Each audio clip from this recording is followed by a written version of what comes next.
Revenge with Karen. You'll still be involved, Ava, the CEO said, voice slick with that HR-flavored calm that makes you want to rip drywall.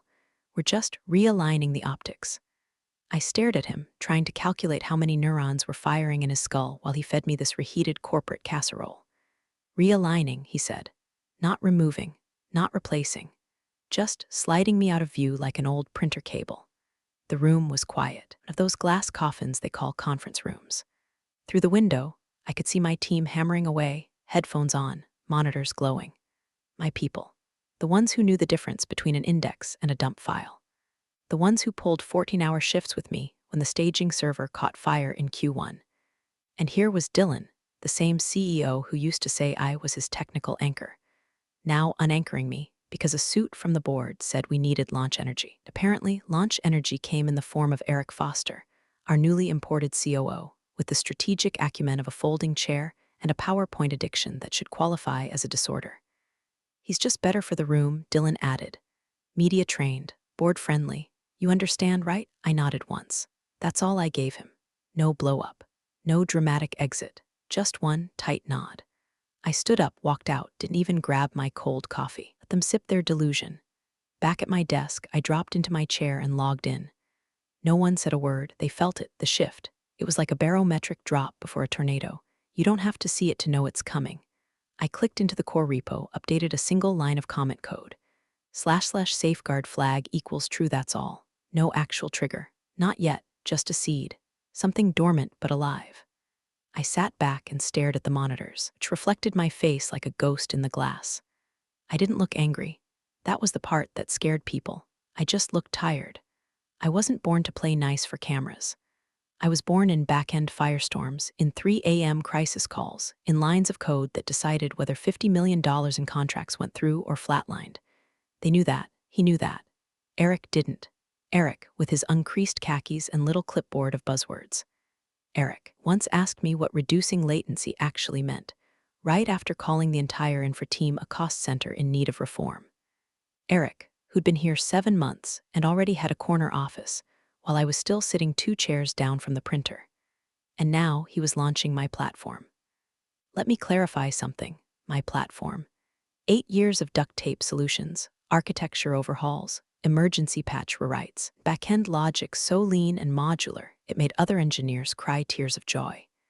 The thing had my DNA coded into it, comments written like prayers.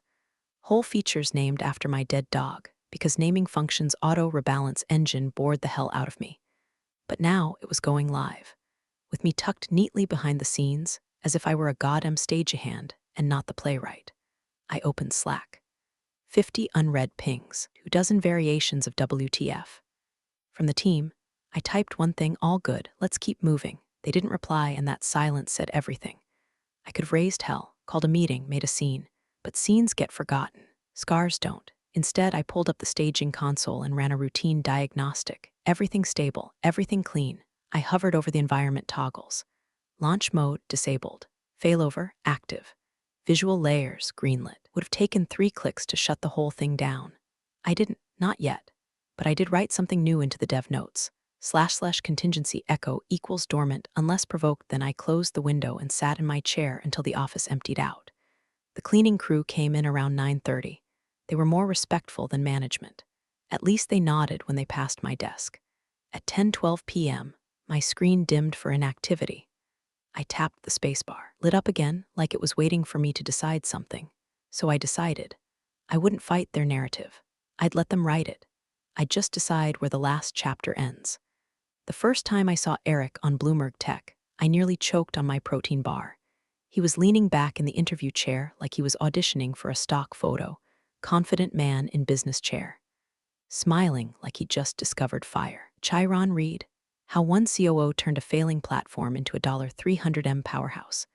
I didn't even need to hit play. I knew exactly what was coming.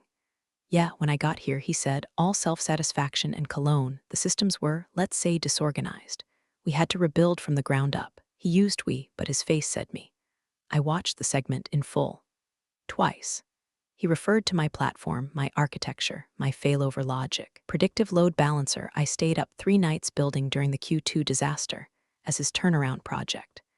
said he envisioned a modular future and streamlined the workflow using an agile-first approach. Which, fun fact, was the same thing he once called fluff jargon in a meeting where he spelled DevOps with a hyphen. Then came the footage. A pre-recorded walkthrough. One of the marketing interns, bless her heart, clicking through the UI, demoing the real-time analytics feature. My feature.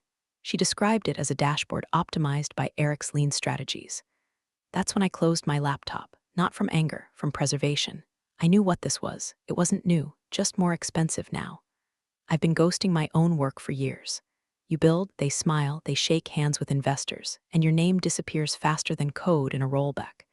But this time was different. Because this time, I was still in the building. That afternoon, I got a message from HR. Not even an email, just a Slack ping, like a passive-aggressive tap on the shoulder. Hi, Ava. Just a quick reminder to avoid posting or commenting on any media related to the launch. We want to maintain unified messaging. Thanks. Smiley face and all. Like they were handing me a balloon instead of duct taping my mouth. I didn't reply. Just reacted with a thumbs-up emoji. It felt like middle finger enough. Back at my desk, the air was turning. My team, my juniors, my night shift warriors were quiet. Too quiet. Not the good deep focus kind. The bad kind. The kind where no one wants to be the first to speak, because the first one to speak might scream. Josh, fresh out of Georgia Tech, brilliant, still used a flip phone because he said smartphones were a surveillance op, hovered near my desk before lunch. Didn't say anything. Just put a post-it on my monitor that said, "We know who built it." They didn't need me to lead a rebellion. They were already choosing sides. I watched Eric float through the bay like a kid on a school field trip, pointing at screens, trying to read terminal output like it was a restaurant menu.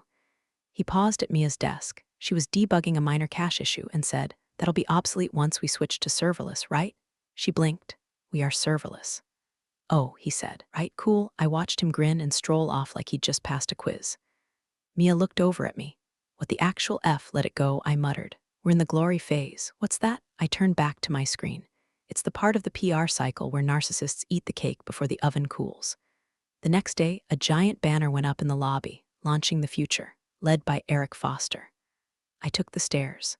Then the kicker. Someone forwarded me the internal newsletter. Full spread, photos of Eric doing the collaborative think pose over a whiteboard filled with diagrams I'd drawn. The article quoted him saying, "I think of our code base like a Formula One car.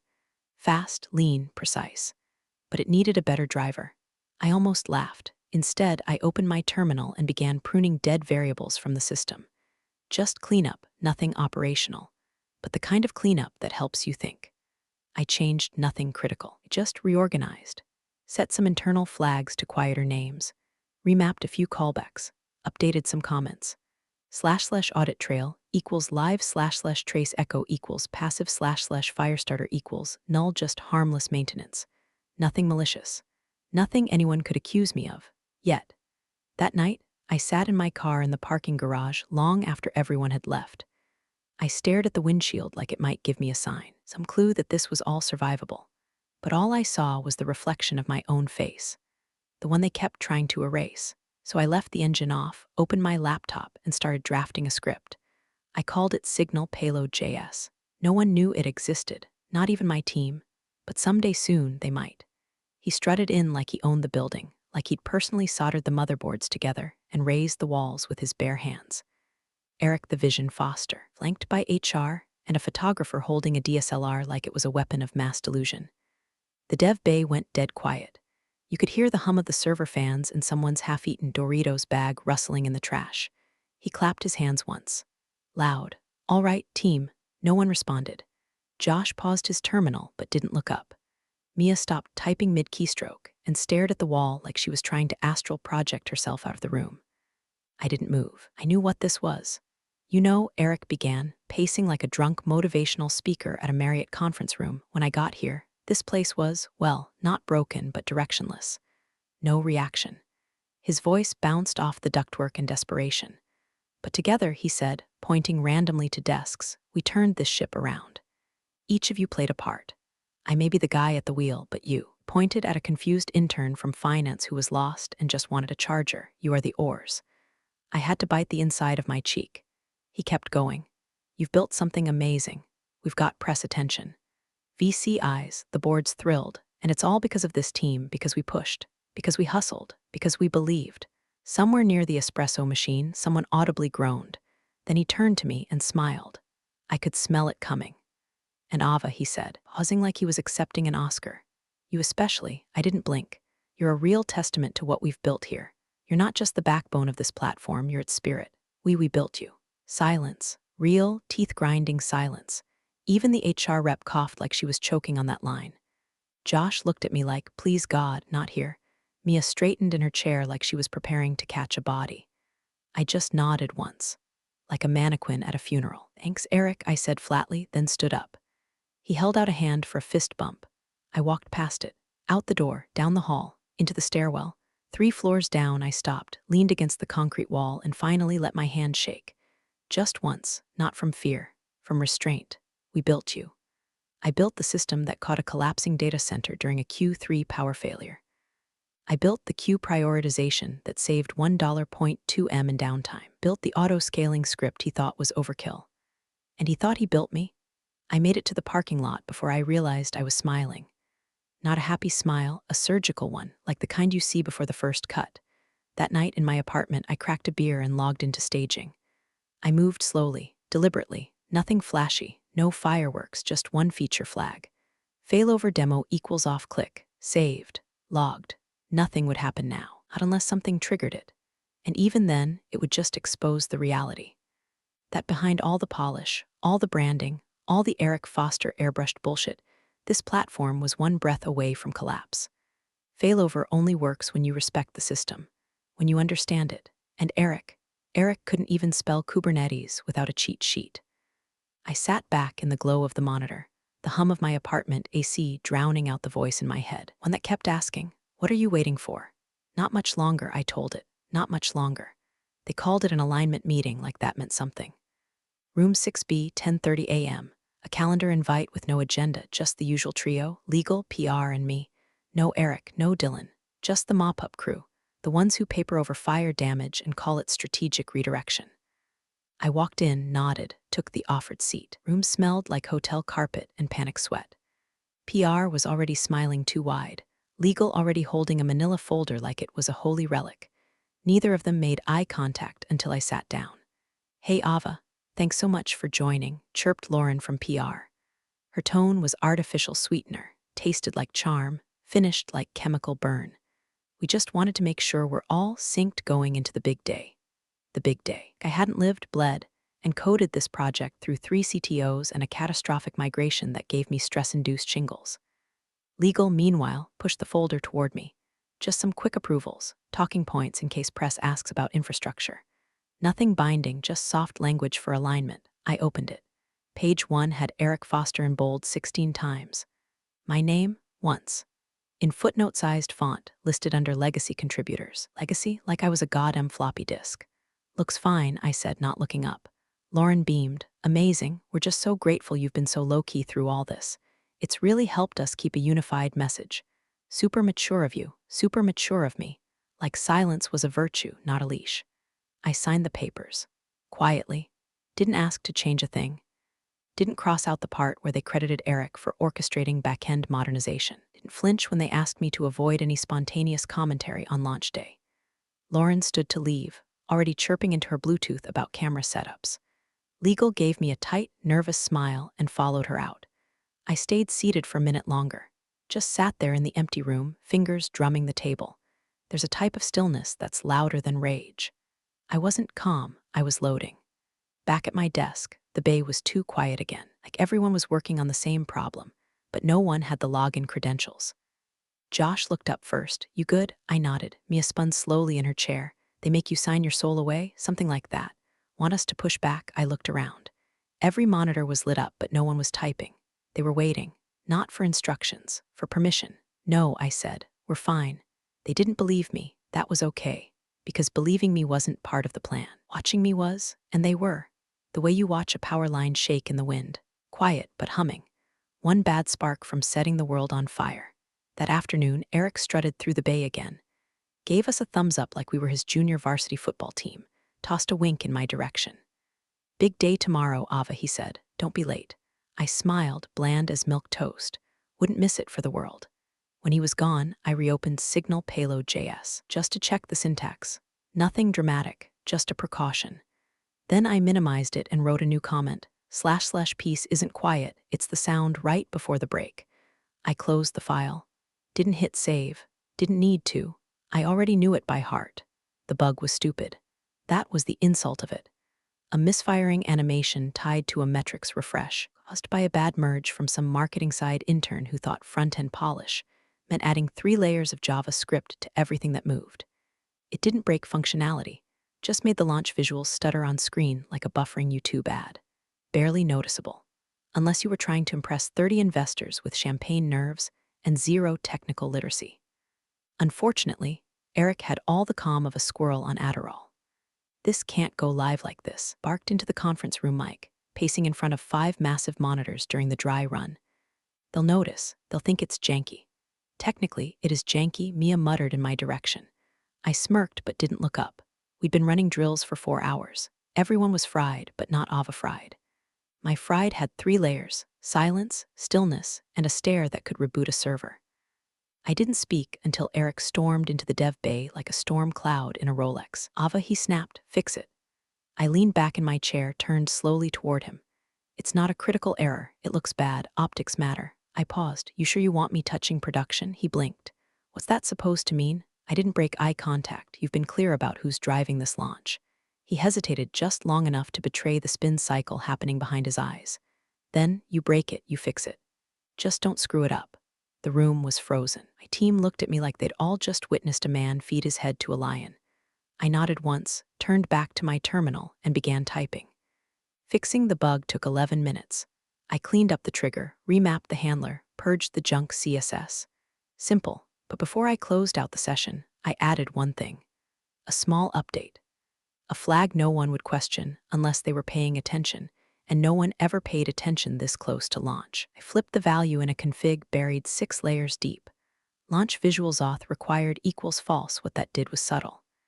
It allowed the launch visuals, the big onstage demo, the shiny overlay with user stats and growth rates, to run without internal authentication tokens, which meant the system wouldn't check if it was being accessed from a safe, credentialed environment.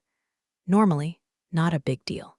But on launch day, the $1 million livestream routed through a fragile AV stack and Eric's ego mainlining every frame. It meant the visuals were naked, unprotected. One wrong signal and the overlay pipeline would collapse like a Jenga tower with a chainsaw. I saved the change. Didn't say a word, no Slack ping, no commit comment, just silence. Because sometimes silence is the only honest thing in a room full of liars. Eric came back 5 minutes later. "Is it done?" I didn't look up. "Bug's gone." He grinned like he'd just defused a bomb with his jawline. "Knew I could count on you." Then he patted my shoulder. He actually patted me, like I was a microwave he'd just fixed by kicking it. I stared at my screen until he left the room. The countdown was set. T-minus 14 hours to launch. Back at my apartment, I didn't sleep. I didn't even try. I just lay on the couch staring at the ceiling fan, watching it spin like the second hand on a bomb. Somewhere outside, a garbage truck rumbled past. Inside, my phone buzzed with a team-wide reminder from Lauren in PR. "Tomorrow's the big day." Smiling face with smiling eyes, "Everyone please be on by 7:30 a.m. Remember, we're one team, one voice." Speech party. I didn't react. Instead, I opened my laptop, pulled up the system logs, and verified the change. It was there. Live. Undetected. Launch would proceed. The visuals would run, Eric would smile, and I would wait, because countdowns don't start with noise. They start with a whisper. The lobby looked like a tech conference had collided with a TED wannabe and exploded into bad lighting and overpriced catering. Rent-a-greeters in matching polos handed out custom lanyards. Someone had installed a step-and-repeat banner with Eric's face on it. I wish I was joking. Screens in the atrium looped a hype video, fast cuts of servers, fake diverse stock models coding, and of course, Eric. Always Eric. Smiling, pointing at whiteboards, wearing his serious face while holding an iPad upside down. Inside the main event space, the air was thick with caffeine and capital. Rows of folding chairs faced the stage. VC guys in too tight sport jackets leaned forward like they were about to be knighted. The board sat front row, all smiles and buttocks, sipping La Croix like it was communion wine. Eric stood at the podium like a prophet waiting for thunder. Behind him, a panoramic LED wall, ready to run the launch visuals the second he cued them. The team had piped in a fake loading bar animation that looked sleek as hell, totally hollow under the hood, but sleek. I wasn't out there. I was in the control room, 4 walls of tinted glass and flickering dashboards, 2 floors above the stage. No AV guys, no IT support, just me and my dev team watching the machine spin up. Josh handed me a coffee, didn't speak. Mia pulled up the server health feed, everything green. I sat down in front of my station, slid on the headset, then immediately slid it off. I didn't need it. I didn't need to hear him speak. I already knew the script. On the monitor, Eric started his speech. "Good morning, everyone," he beamed. Teeth perfect, posture presidential. "Today isn't just a product launch. It's a rebirth. Cue applause, polite, controlled, manufactured. In the past year, we've transformed our infrastructure from bloated and brittle into something sleek, scalable, and modern."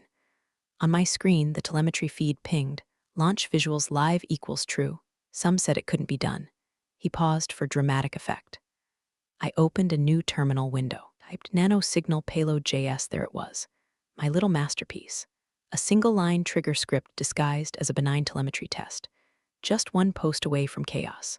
Josh glanced over. His eyes flicked to the screen, then to me. He didn't ask. Mia swallowed hard but didn't stop monitoring. No one spoke. No one breathed heavy. The silence in that room could have bent metal. Eric went on. "We're proud to say that our platform is now not only faster and safer, but smarter, built for the next decade of growth. Built for scale, built for users." He spread his arms like Moses parting the dashboard. And most importantly, he said, turning slightly toward the camera, "It was built by a team that believed in the vision. Built by a team, built by us, built by me." I highlighted the payload line, post/API/launch/flag/demo, auth required, cursor blinking. Waiting. My finger hovered over the enter key. Eric smiled wider. "We call this our signal moment." That's what he'd named it, signal, like a brand, like a revolution. Like he hadn't ripped that phrase straight from one of my old roadmap decks and pretended it came to him in a dream. Mia shifted. Josh held his breath. The moment stretched. Time went viscous. He said it. "And let me say, Ava, wherever you are, you've been a real champion, our quiet architect, our talented advisor. Let's give her a hand." Applause. Polite, hollow, he smirked, looked down, pivoted back to the camera. "And now let's show you what we've built." I pressed enter. No sound, just motion, just signal, just gravity beginning to fall. "Of course, none of this would have been possible," Eric said, pacing across the stage like a preacher mid-revival, "without the contributions of our brilliant support staff. Especially our talented advisor, Ava Hart." Advisor. He said it like I was some consultant brought in to organize file cabinets, not the woman who wrote the bootstrapping logic that kept this whole Frankenstein from ripping itself apart under traffic. The camera zoomed slightly, capturing his best side. He gave a modest little chuckle, then snapped back to his own spotlight like a dog chasing headlights. "But now, let's talk about what really matters, vision. I want to personally welcome you to what we're calling Phase 0 of the exponential era." That was it. That was the moment. Not the insult, not the applause, not the cameras, the erasure. I didn't flinch. I didn't blink. My finger tapped enter. The payload executed in 0.0031 seconds. Across the launch stage, the LED wall froze mid-animation. Then, snap, every monitor blinked to black. For a full beat, there was nothing, just dead silence and the mechanical whir of the cameras still rolling. Then, red, flashing error messages erupted across every screen like a synchronized hemorrhage. Authentication failure. Critical path disabled. Visual layer breached. Error 503, service unavailable. The room gasped, not metaphorically, audibly. One of the board members dropped their tablet. Someone up front muttered, "Is this part of the demo?" Eric froze mid-pose, eyes locked on the massive failure code behind him. The lights from the LED wall turned his face an eerie crimson, like Satan had finally arrived for his soul, dressed in full-stack chaos. He looked offstage, wide-eyed, then leaned into the mic, which was still live. "Please tell me this is a joke." It wasn't. The control room buzzed. Alerts stacked up like poker chips. Josh's monitor glowed with cascading logs. Mia's screen flashed a real-time dashboard meltdown. "SH," Josh started.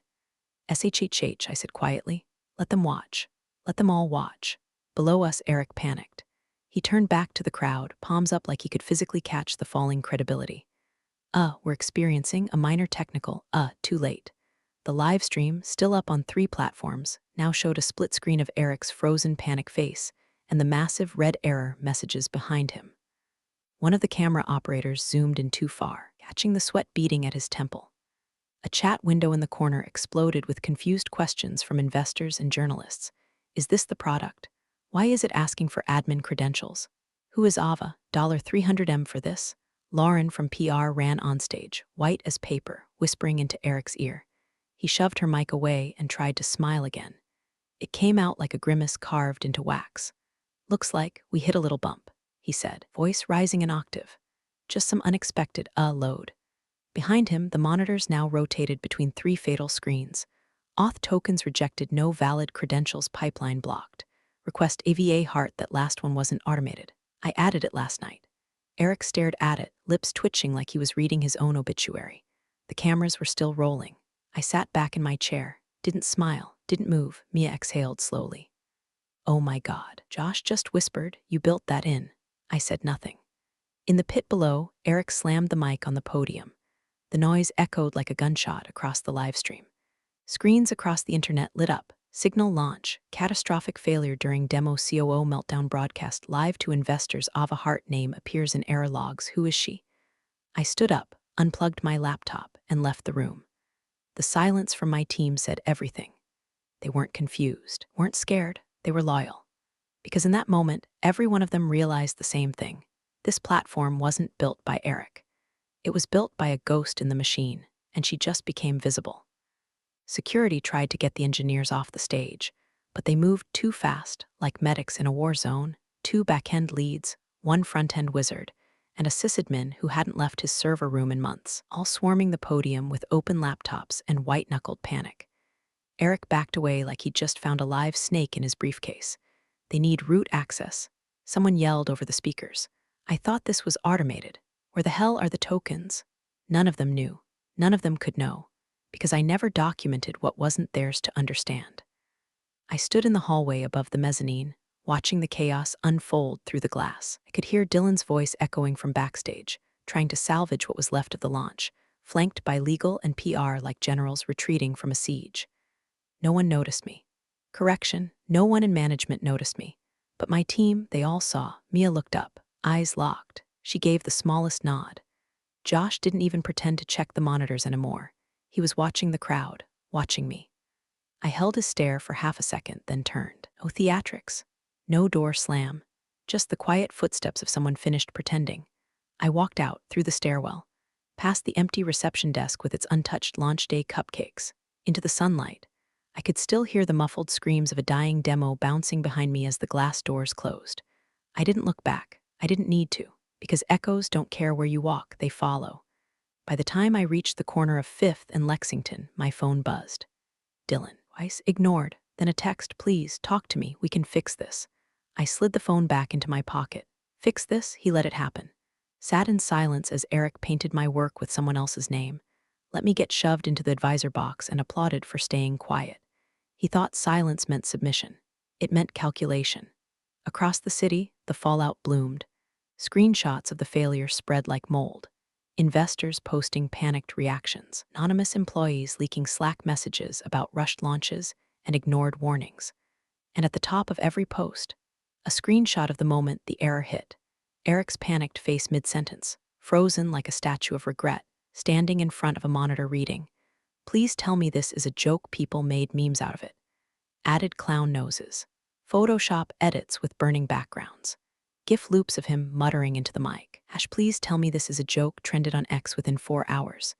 Even better, someone slowed the video down and noticed the system logs in the background. Clear as day, request AVA heart, it took off like wildfire. Who's Ava Hart? What does she know? Why did she break the launch? I didn't say a word, no tweets, no comments, no press statements, just watched. At a corner cafe, I opened my laptop, tethered to a mobile hotspot. Loaded the backup logs. Everything worked as expected. The system didn't fail, it responded. Auth pathways were intact. Failover protocols untouched. Nothing malicious. Nothing corrupt. Just visible truth. That night, while Eric hyperventilated into conference calls and Dylan begged for contingency containment, I ordered takeout and watched the slow-motion implosion from my couch. The best part? I never touched a single line of production code that morning. The flag had been flipped days ago, just didn't notice. Because no one notices the architect when the house is standing, only when it starts to burn. 1 week. That's how long it took to turn a $300 million platform launch into a cautionary tale in every VC group chat from Palo Alto to New York. 7 days of boardroom hemorrhaging. Shareholders circling like vultures with spreadsheets. Eric suspended pending internal review, though the word inside the building was sacrificial. Someone leaked the compliance memo. You know the one. It had my name at the top, not buried in the CC line top. 5 pages of documented warnings. Repeated alerts about authentication exposure, credential oversight, and critical dependency mismanagement. Timestamped. Signed, archived. They'd been sitting on those warnings for months. And now, every line read like a prophecy. I didn't leak it, didn't have to. I just left the receipts where they belonged. The system, right next to the logs no one ever bothered to check. Right where they couldn't not see them once things fell apart. The headlines didn't name me outright, but the whispers did. And more importantly, so did the offers. By Friday, I had 6 in my inbox, some from ex-competitors. One from a cybersecurity firm that had watched the whole thing unfold and said, "Whatever you did, we want you doing it here, but legally." I didn't reply to any of them, not until the message came from them, a rival firm. The kind with a 5-year growth curve and a 10-year plan. They'd watched it all unfold. They didn't ask me to explain. They just asked what I'd build if no one got in my way. They didn't want a figurehead. They wanted the ghost in the machine. I signed the NDA, negotiated equity, and didn't say a damn word. Let Eric choke on his press cycles. Let Dylan talk himself into circles about shared responsibility and incomplete knowledge transfers. I didn't owe them anything. What I built, they tried to own. What collapsed, they tried to blame on silence. But what happened? That was mine too, not the fallout, the clarity. Clarity that comes when the scaffolding of image and arrogance collapses, and all that's left is the structure underneath. They built a facade. I built the foundation. Now, I sit in a clean office. No glass walls, no banners, no echoes of names that don't belong on blueprints. The view's nothing special. A brick wall and the top of a food truck parked outside. But the silence, it's earned. I open my laptop, terminal hums to life. First file, Signal Payload.js. Just a copy for me, a reminder. Second file, a new one, fresh, clean, mine. I stretch my fingers once, type the first comment at the top of the screen. / actually, I built you. Then I hit enter. You're the real stars of the corporate jungle. Thanks for watching. Hit subscribe, or I'll flick the switch on your old cubicle memories.